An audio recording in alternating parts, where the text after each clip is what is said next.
For more on this, we're now being joined by Mr. Edward P. Joseph from Washington, D.C. Mr. Joseph is a senior fellow at Johns Hopkins University School of Advanced International Studies and foreign policy analyst. Sir, thank you so much for joining us. Always a pleasure to have you.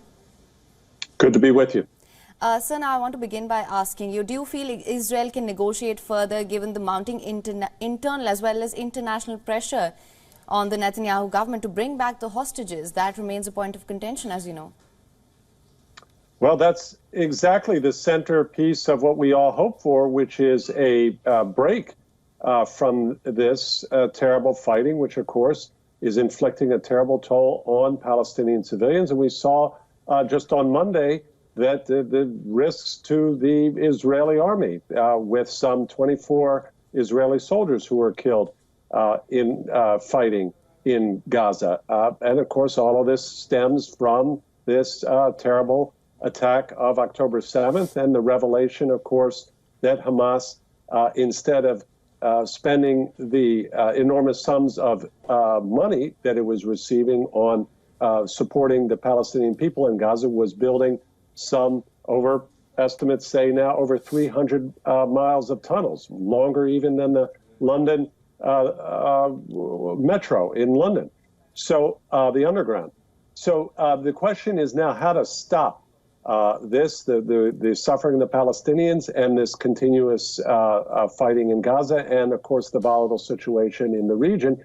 And the answer to that remains the hostages.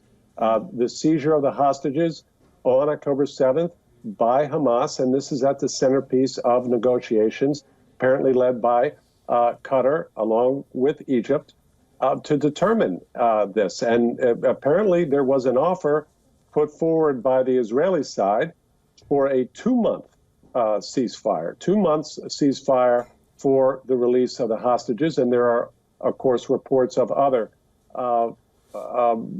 terms for this, but that's the centerpiece here. That's the focus, is whether Hamas will, in fact, release the hostages that, of course, it depends upon for its own security, that is, of the leadership. Please. Mr. Joseph, I just want to take that a little further from there regarding, Israel and Hamas have agreed in principle for the month-long ceasefire, but they are still at odds regarding the end of the war. Now, I wanted to understand, given the mounting internal pressure on the Netanyahu government from within Israel, of course, do you feel Israel can negotiate any further, or will they have to just give in to the final details that are being reeled out regarding this ceasefire? Or do you still feel the Netanyahu government can put its terms forward regarding how this ceasefire is to now lead into the end of the war? Well, again, we should all hope that the mediation succeeds, by whether by Egypt or Qatar. We should hope that mediation succeeds and that Hamas and Israel will rapidly come to terms. Can the Netanyahu government continue to maintain its position?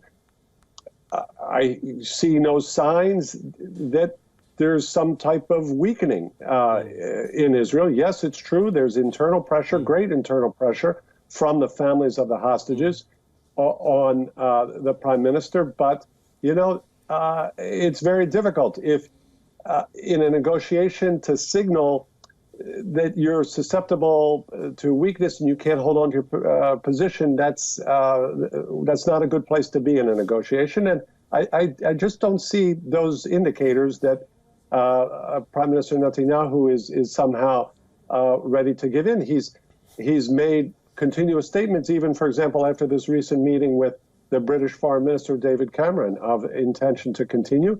And again, those are important signals for the negotiation.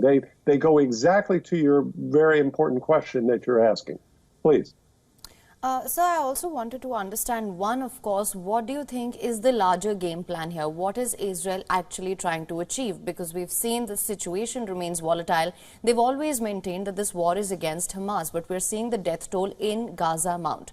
Also, what I want to understand is that we've seen the repercussions of this in the wider region as well. After the US carried out strikes on Iranian proxies in Iraq, now the Houthis have fired 3 ballistic missiles at a US ship in Gulf of Aden. So what's your take on the situation here? I think those are actually two separate questions. Right. If we ask what are Israel's intentions and what about the ramifications in the region, which actually are less complicated. They're very serious in the region, but less complicated than it appears, because in all cases, they return back to Iran. So in the case of the Houthis, it goes back to Iran. In case of the more than 150 strikes on U.S. personnel deployed in Iraq by the invitation of the government of Iraq and in neighboring Syria, fighting and making sure ISIS doesn't reconstitute, it's again, these are Iran-backed militias. Hezbollah is the interesting question because Hezbollah is the most heavily armed, and yet Iran does not release and give the green light to Hezbollah to attack Israel because, of course, Iran needs Hezbollah to defend Iran, which is its primary concern.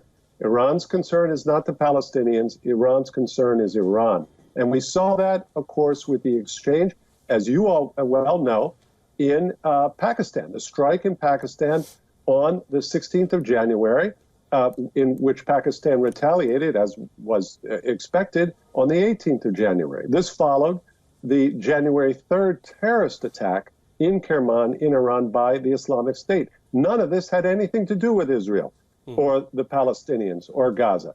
So we see Iran is embroiled in its own tensions. Iran is the source of this escalation and destabilization that we see in the Middle East. To answer your other question, which is also very important, about Israel's intentions, I think the bedrock aims are very clear. Israel was attacked on October 7th in a way that it cannot simply sustain. It's not about some type of revenge or retaliation. For Israel, as I understand Israel's intentions and its core aims in Gaza, they are aimed not at the civilian population, but at Hamas. They are aimed at eliminating the strategic threat that Hamas has, which is very difficult to do, in part, as I mentioned, because of these tunnels.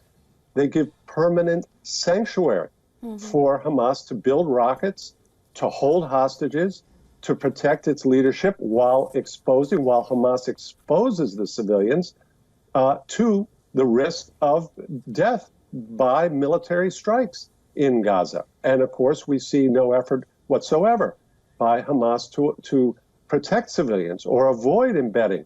To the contrary. So that's what, in my estimation, you ask a very important question, and that's what I believe Israel's core aims are. Please. All right, that was Mr. Edward P. Joseph joining us from Washington, D.C. Thank you so much for your time, sir. You're welcome.